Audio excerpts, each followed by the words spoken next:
شفیق بلخی رحمت اللہ تعالی علیہ، یہ دونوں کی ملاقات ہوئی. حضرت شفیق بلخی سے جنید بغدادی نے پوچھا کیا حال ہے آپ کا؟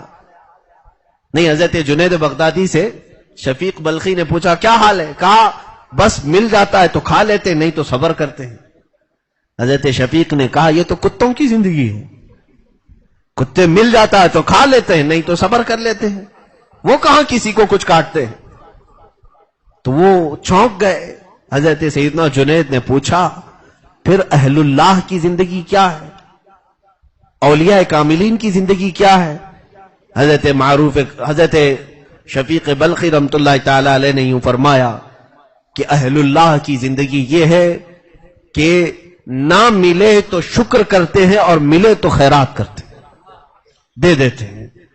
نہ ملنے پر شکر کرنا یہ بات اہم ہے، کون کرتا ہے؟ صبر کر لے جانا الگ بات ہے اور شکر کرنا یہ الگ مقام ہے. شکر بندوں میں بہت کم آیا ہوا ہے. کاش ہم مصیبتوں کے وقت شکر کرنے کی بات سمجھ سکیں تو بڑی بات ہے. اب آپ مجھ سے پوچھ سکتے ہیں کہ ایسے موقعوں پر تو ہر کوئی صبر کی بات کرتا ہے، ہم شکر کیسے کریں؟ آپ ذرا ہمیں بتائیں. میں بتاتا ہوں آپ کو طریقہ. کیسے؟ مثال کے طور پر میں چل رہا تھا، ٹھوکر لگی، انگوٹھے کا ناخن اکھڑ گیا، ایک بڑا زخم آیا. آپ اس وقت ملاقات کر کے کیا کہیں گے؟ صبر کر لو. بیمار ہوں، بستر پر لیٹا ہوں مرض کی حالت میں، آپ آئے تعزیت کرتے ہوئے اور کہا صبر کرو. اس وقت اگر آپ مجھے یہ کہیں کہ نہیں شکر کرو تو ظاہر سی بات ہے مجھے پوچھنا بنتا ہے کہ انگوٹھے کا ناخن اکھڑ گیا، بیمار میں بستر پر سو رہا ہوں، شکر کروں؟ ہاں. اور اہل اللہ کی بات میں بتا رہا ہوں، شکر کیسے کریں گے آپ ان موقعوں پر؟ میں اپنی بات بتا رہا ہوں. جس وقت میرے ٹھوکر سے ناخن اکھڑ گئے ہو، انگوٹھے کا ناخن زخمی ہو گیا ہو، یا بستر مرض پر میں پڑا بلک رہا ہوں، اس وقت اگر مجھے کوئی شکر کرنے کی تلقین کرے تو بہت اعلیٰ بندہ ہے. مجھے شکر کیسے کرنا چاہیے؟ وہ طریقہ یہ ہے میں اللہ کے حضور یوں عرض کروں کہ اے رب کائنات، اے میرے پالنہار حقیقی، آج تو نے صرف میری ٹھوکر سے ناخن صرف زخمی کیا ہے، یا مجھے صرف جرح اتنی سی لگی کہ میرے انگوٹھے کا ناخن اکھڑا ہے، ورنہ میرے گناہ تو ایسے ہیں کہ میرے جسم کو چھلنی چھلنی کر دیا جانا چاہیے تھا. میرے اعمال تو ایسے ہیں کہ اے رب ذوالجلال تو میری ہر انگلی کے ناخن کو اکھاڑ سکتا تھا، صرف تو نے میری ناخن ایک ہی انگلی کے ناخن کو ٹھوکر دی ہے، اس پر تم شکر بجا لاؤ. بیماری کے عالم میں سوئے تھے، بات کرنے کی ابھی سکت باقی ہے، اس وقت تم رب تعالیٰ کے حضور یوں عرض کرو مولا اگر میرے گناہ پلے میں رکھ دیے جائیں اور تو عدل کرنے پر آئے تو اس سے بھی بڑی بھیانک بیماریاں تو مجھے دے سکتا ہے. عدل تو یہی ہے، لیکن باوجود اس کے تو نے فضل فرمایا اور مجھے کم بیماری دیا ہے، کم مصیبت دیا ہے، اس پر تیرا شکر ہے مولا. یہ شکر کرنے کا طریقہ اہل اللہ میں ہوا کرتا تھا، اولیاء کاملین میں ہوا کرتا تھا. ظاہر سی بات ہے ان کی سب چیزیں ختم کر لی جاتی، تب بھی یہی کہتے کہ میرا وجود زمین پر بھاری ہے، مجھ جیسے آدمی کو اللہ نے زمین پر رکھا، یہ بھی کیا کم نعمت ہے. وہ اللہ تعالیٰ کے حضور یوں شکر بجا لاتے کہ مجھ جیسا بندہ یہ زمین میں چلنے پھرنے کے لائق نہیں، وہ جس حالت میں بھی رکھا ہے یہ مجھے نعمتوں سے نواز کر کے رکھا ہے. اور آج ہماری کیفیت یہ ہے کہ کیا کمی ہے ہمارے پاس؟ کس چیز کی کمی باقی رہ گئی؟ ساری چیزیں تو ہے. کیا ننگے پھر رہے ہیں؟ کیا بھوکے پھر رہے ہیں؟ ساری چیزیں تو اللہ تعالیٰ نے عطا کی ہیں. پھر تمہاری نیندوں کا سکون غائب کیوں ہے؟ صرف دنیاوی حرص اور لالچ کی وجہ سے، کثرت سے جو خواہش ہے انسان کو غافل کرتی. الہاکم التکاثر، ہر چیز کی کثرت اللہ فرماتا ہے تمہیں غافل کر کے رکھی ہوئی ہے، تمہیں اللہ تبارک و تعالیٰ سے دور کر کے رکھی ہوئی ہے. میرے عزیزوں، کبھی کبھار اپنی ذات میں، اپنی زندگی میں جھانکنے کی کوشش کرو، تمہیں بہت ساری نشانیاں میرے رب تعالیٰ تک پہنچنے کی مل جائیں گی. وَفِي أَنفُسِكُمْ أَفَلَا تُبْصِرُونَ، مولا فرماتا ہے تمہاری جانوں میں، تمہاری زندگی میں میری نشانیاں ہیں، کیوں دیکھتے نہیں ہو؟ کیوں نہیں دیکھتے ہو؟ آج ان نعمتوں کے تذکرے بہت طویل ہو جائیں گے. مختصر سی بات اگر عرض کروں، کیا اگر اللہ تبارک و تعالیٰ تمہیں ہی یہ ڈیوٹی دے دے کہ روٹی کھاؤ، ایک روٹی خود سے اور اپنے جسم میں اس کے حصے کرو، آدھی روٹی سے گوشت بننا چاہیے، پاؤ روٹی سے خون بننا چاہیے، باقی روٹی سے چربی بننا چاہیے، اور بچ جائے تو فضلہ بننا چاہیے. کون ہم میں سے یہ کرنے کی طاقت رکھتا ہے؟ کون ہے جو ہم میں سے ہماری روٹیاں ہضم کرنے کی طاقت رکھتا ہے؟ ہمارا بس تو صرف زبان تک ہے میرے عزیزوں، اس کے بعد سارا نظام تو رب ذوالجلال کے ذمہ کرم پر ہے. آج اس کا بھی شکر نہیں کرتے. اسی لیے تو اللہ تعالیٰ کے حبیب صلی اللہ تعالیٰ علیہ وسلم ہر کھانے کے بعد یہ دعا فرمایا کرتے تھے، الحمدللہ الذی اطعمنا وسقانا وکفانا. یہ تمام تعریفیں شکر ہے اس اللہ کی جس نے ہمیں کھلایا پلایا اور کافی کر دیا ہے. حقیقی بات ہے، تفسیر میں فرمایا گیا تم ہو سکتا ہے زمین پر بونے میں بیج تمہارا اختیار ہے، فصل کاٹنے میں تمہارا اختیار ہے، آٹا گوندنے میں تمہارا اختیار ہے، روٹی پتلی ہو کہ موٹی ہو تمہارا اختیار ہے، گرم کرنے میں تمہارا اختیار، چبانے میں تمہارا اختیار، لیکن جیسے حلق سے اندر چلی جائے تو تمہارا کوئی اختیار نہیں. اب مجھے بتاؤ، تمہارے ہر لقمے پر، تمہاری ہر روٹی کے ایک نوالے پر کون ہے جو تمہارے جسم میں گوشت الگ بناتا ہے، خون الگ بناتا ہے اور تمہارے فضلے الگ خارج کرتا ہے؟ کون ہے؟ کس کا یہ نظام ہے؟ قرآن عظیم میں اللہ تعالیٰ نے کئی مقامات پر یہ نشانیاں واضح طور پر بیان فرمائی. اگر تمہیں اللہ تعالیٰ یہ ڈیوٹی دے دے تم بچہ پیدا کرو اور تمہاری بیوی کے سینے میں دودھ تم پیدا کرو، کیسے پیدا کرتے؟ کہاں سے لاتے؟ جو تم کھا رہے ہو وہی تمہاری عورت کھاتی ہے، لیکن اللہ تعالیٰ خون میں سے دودھ کو الگ کرتا ہے. یخرج من بین فرث ودم لبنا خالصا سائغا للشاربین. اللہ فرماتا ہے ہم گائے میں، بکریوں میں ان کے فضلات یعنی گوبر اور خون دو چیزیں ہیں.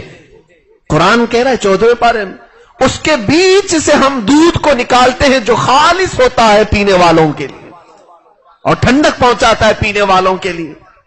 کیا دودھ میں کبھی خون کا رنگ ملا ہوا دیکھا؟ کیا دودھ میں کبھی غلاظت کی، گوبر کی ملاوٹ دیکھی؟ پاکیزہ دودھ گائے سے، بیل، بکری سے، بھینس سے جو مل رہا ہے، اللہ رب العزت ان دو ناپاک چیزوں سے پاک چیز کو نکالتا ہے. ہماری ماؤں کے سینے میں جو دودھ کو شکل دیتا ہے اس پر کبھی ہم نے شکر بجا لایا؟ ایک قطرہ دودھ جو ہمارے بچے کے حلق میں جاتا ہے، مارکیٹ سے اگر تمہیں خریدنا پڑتا تو کیسے لاتے؟ کہاں سے لاتے؟ بچوں کی تربیت مفت میں رب تعالیٰ تمہیں دے رہا ہے، اور اس پر ہم نے شکر کب کیا؟ کیا ہم شکر بجا لاتے ہیں پورے دن یا پوری رات کے مولا میرے بچے کو تو میری بیوی کے سینے کے ذریعے غذا پہنچاتا ہے، تیرا کروڑا شکر ہے مولا. ان تمام چیزوں کا وقت ہمارے پاس نہیں رہ جاتا، شکایت کا وقت زیادہ ہوتا ہے. شکایت زیادہ ہے، شکر کم ہے. اسی طرح سے رب تبارک و تعالیٰ نے جو سانسوں کو ہمیں مفت عطا کیا ہے، اگر تمہیں ڈیوٹی دے دی جائے، رب تبارک و تعالیٰ چاہے تو امساک جسے کہتے ہیں پکڑ لے، یعنی یہ میری کائنات ہے، میں کیوں تمہیں مفت میں دے دوں؟ روک لے تم سے، جاؤ تمہیں ہاتھ پیر سب دیے ہیں، تم محنت کرو اور خود سے ہوا خرید کر کے سانس لو. میں نے ایک مرتبہ شاید اس کو کیلکولیٹ کر کے بتایا بھی تھا. آکسیجن یہ سلنڈر ملتے ہیں آج ہاسپٹلز میں، دیکھے ہوں گے آپ نے سلنڈر جو لگائے جاتے ہیں آکسیجن کے مریضوں کو، یعنی آرٹیفیشیل سانسیں ہیں یہ لی جاتی ہیں، یہ نقلی اور مصنوعی سانسیں. ایک اندازے کے مطابق دیکھا گیا تو انسان اپنی زندگی میں قریب 10 کروڑ انڈین روپیز کے اعتبار سے اگر کسی کی 50-60 سال کی زندگی وہ سانسیں لیتا ہے، خرید کر کے لینا ہوتا. مجھے بتاؤ ایک غریب اور مسکین کیا اتنے پیسے خرچ کر کے وہ اپنی سانسیں لے سکتا تھا، خرید سکتا تھا؟ رب تبارک و تعالیٰ نے اس کی مشقت ہمارے اوپر نہیں رکھی کہ تم خرید کر کے سانسیں لو. نہیں، اس کی کائنات میں رب تعالیٰ نے ہر بندے کو، چاہے وہ اس کا مومن بندہ ہو یا مشرک بندہ ہو، سب کے لیے اس نے اپنی نعمتیں عام کر رکھی ہیں۔ میرے عزیزوں، ان تمام نعمتوں کا تذکرہ صرف اس لیے ہے کہ قرآن میں رب تعالیٰ فرماتا وَأَمَّا بِنِعْمَةِ رَبِّكَ فَحَدِّثْ، جب تمہارے رب کی تمہارے پاس نعمتیں آئیں تو اظہار کرو۔ اظہار کیسے؟ الحمدللہ، تم اسے پکار کر کے کہو کہ مولا تو نے مجھے میری حیثیت سے زیادہ عطا کیا ہے۔ اسی طرح سے ایک بنی اسرائیل کی بات ہے، رسول کریم صلی اللہ تعالی علیہ وسلم ارشاد فرماتے ہیں شاید یہ عادت اگر کسی کے اندر آ گئی ہو، توبہ کر لیں، اپنی تمام چیزیں ہڑپ کر کے اپنا اپنا اپنا اپنا کہنے کی جیسے عادت ہوتی ہے، وہ ناشکرا بندہ ہے۔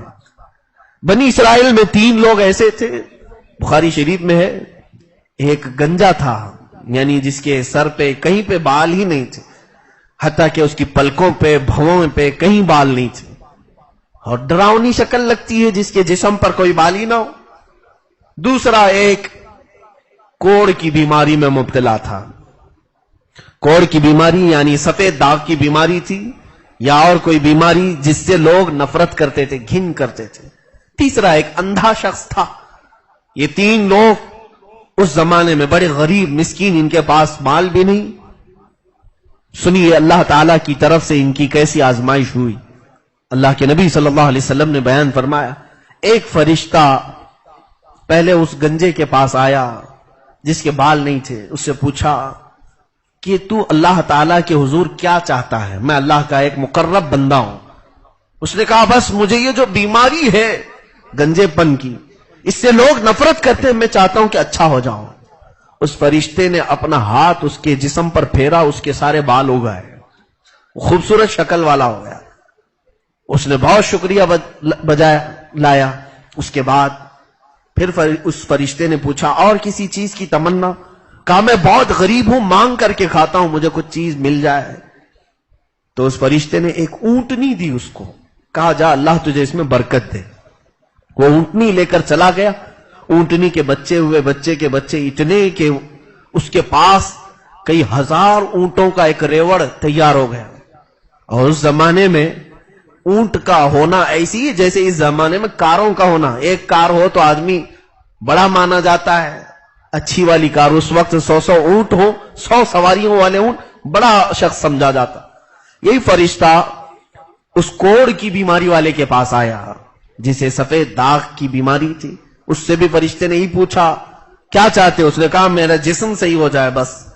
اس کے جسم پر ہاتھ پھیرا، اللہ نے اسے بھی شفا عطا کی، اس کا جسم صحیح سلامت ہوا۔ اور اسے فرشتے نے ایک گائے دی اور یہ کہا اللہ تجھے برکت دے دے۔ وہ بھی گائے لے کر کے گیا، اس میں خوب برکت ہوئی، اتنے بیل گائے کہ اس کا شمار مشکل ہو گیا، اسے شہر کے باہر جانا پڑا۔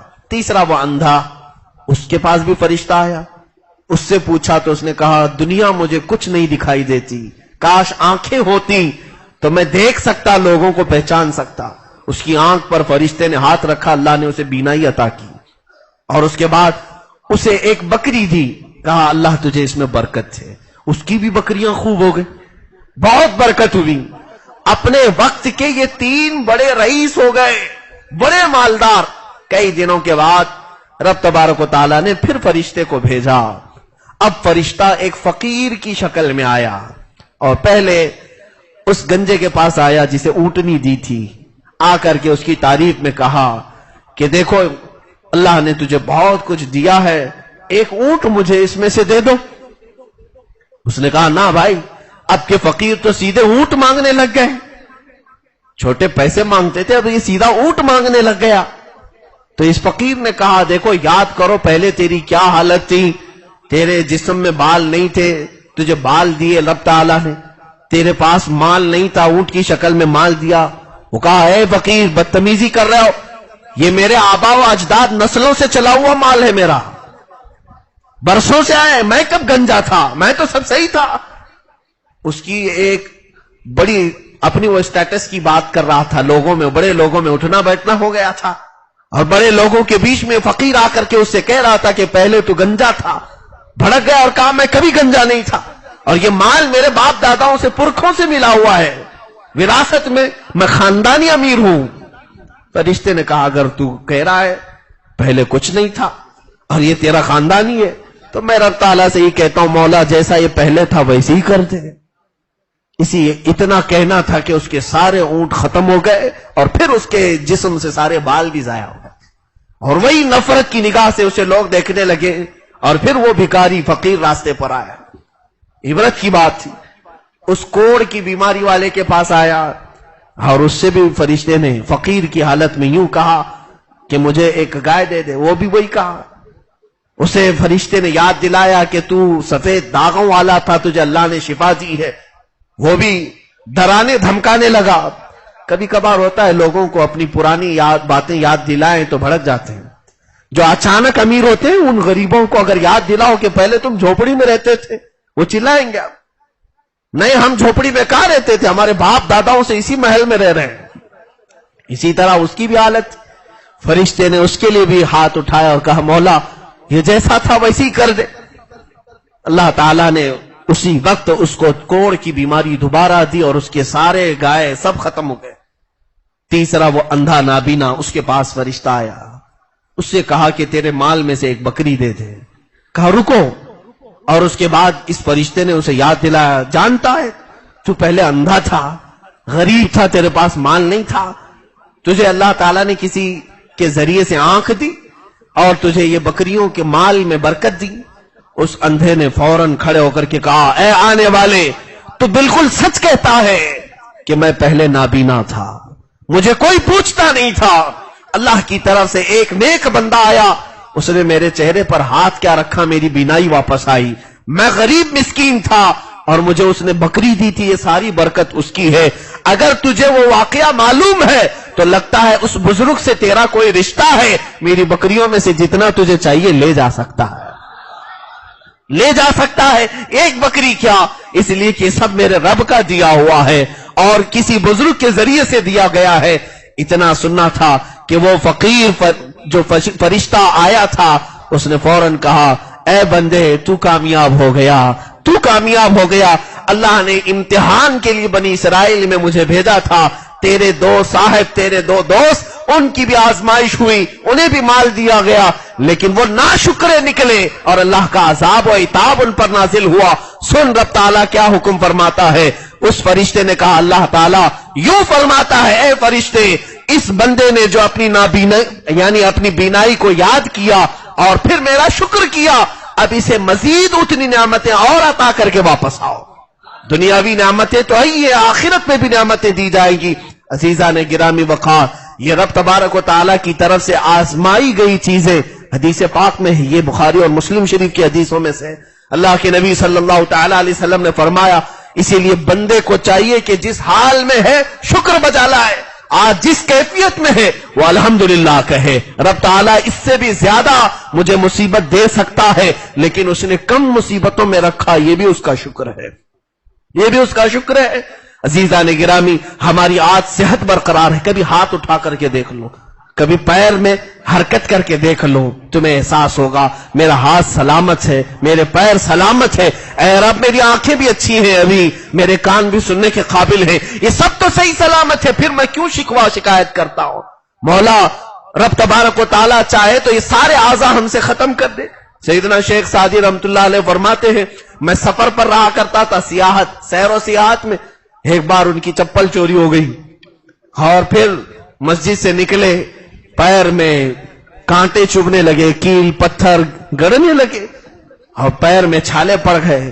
آئے دوڑتے ہوئے مسجد میں, اللہ کے حضور عرض کرنے لگے اے رب تیرا یہ بندہ کتنا عاجز ہو گیا, اب میرے پاس مال بھی نہیں کہ چپل خرید سکوں, چپل خریدنے کے بھی پیسے نہیں رہ گئے. روتے رہے. فرماتے ہیں کہ بعد مسجد کے باہر نکلا تو دیکھا کہ ایک آدمی بیٹھا ہوا جس کے دونوں پیر کٹے ہوئے تھے, پیر ہی نہیں تھے. اسی وقت آپ کو احساس ہوا کہ صرف میری تو چپل گئی ہے, اس کے تو پیر بھی نہیں ہے, اس کو تو پہننے کے لیے چپل پہننے کے لیے پیر بھی نہیں. واپس دوڑ کر کے آئے مسجد میں, عرض کی اے رب ذوالجلال میں نے جو شکایت کی اس کی معافی تلافی کے لیے حاضر آیا ہوں. اے قدیر و جبار خدا معاف کر دے, جس حالت میں بھی تو رکھا ہے تیرا شکر ہے، یہ تیرا انعام ہے، تو نے پیر تو چلنے کے لیے مجھے عطا کیے ہیں، صحیح و سالم ہے۔ آج اس طرح سے ہمارے پاس جو کچھ بھی ہے ان چیزوں کو سامنے رکھ کر شکر بجا لاؤ۔ اور ایک بڑی چیز آخر میں یہ کہہ دوں کہ اللہ کے نبی صلی اللہ تعالی علیہ وسلم نے فرمایا، ناشکرے کرنے میں سب سے آگے اگر کوئی ہے جماعت تو عورتوں کی جماعت ہے۔ فرمایا ہن یکفرن العشیر، وہ ہمیشہ نافرمانی اور ناشکری کرتی رہیں گی، ناشکری کرتی۔ اور حضور صلی اللہ تعالی علیہ وسلم جب معراج سے واپس آئے تھے، صحابہ کرام پوچھ رہے تھے کیسے دیکھا آپ نے، جنت کیسی ہے، دوزخ کیسی ہے؟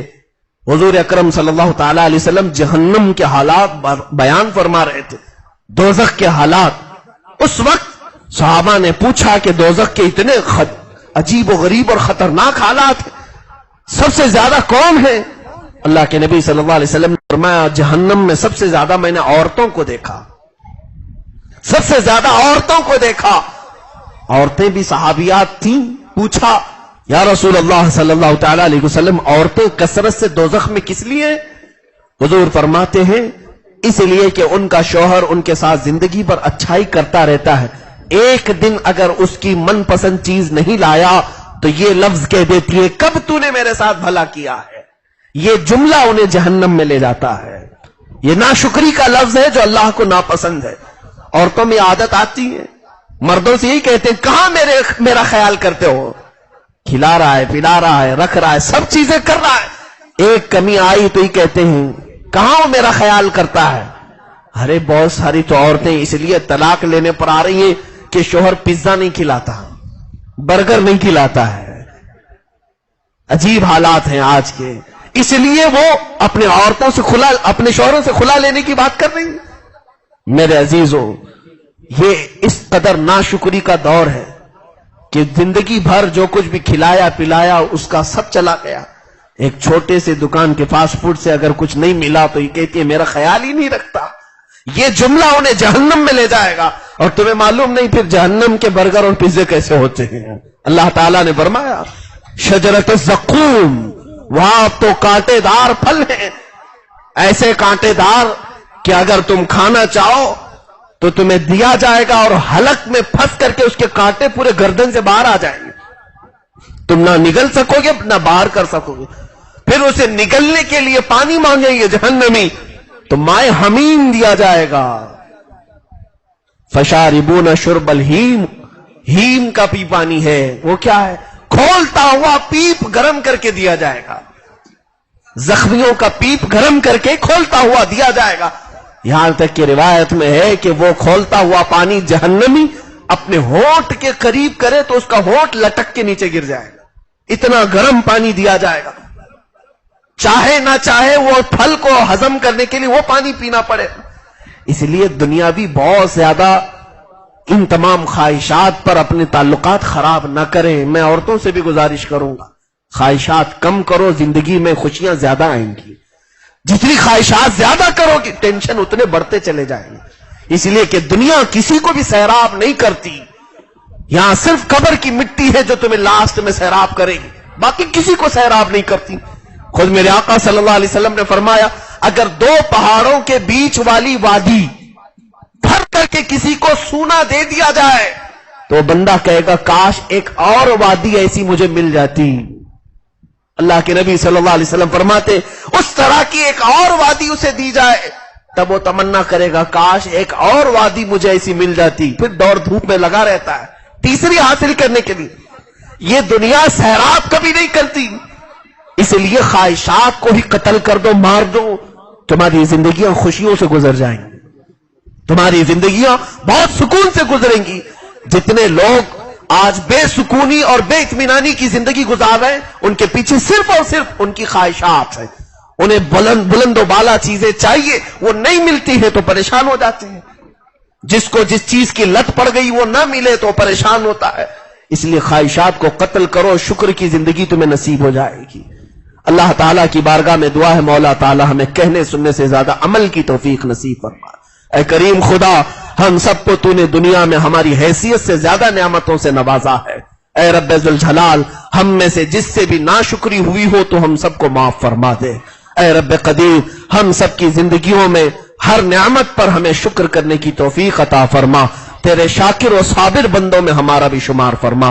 وصلی اللہ تعالی علی خیر خلق محمد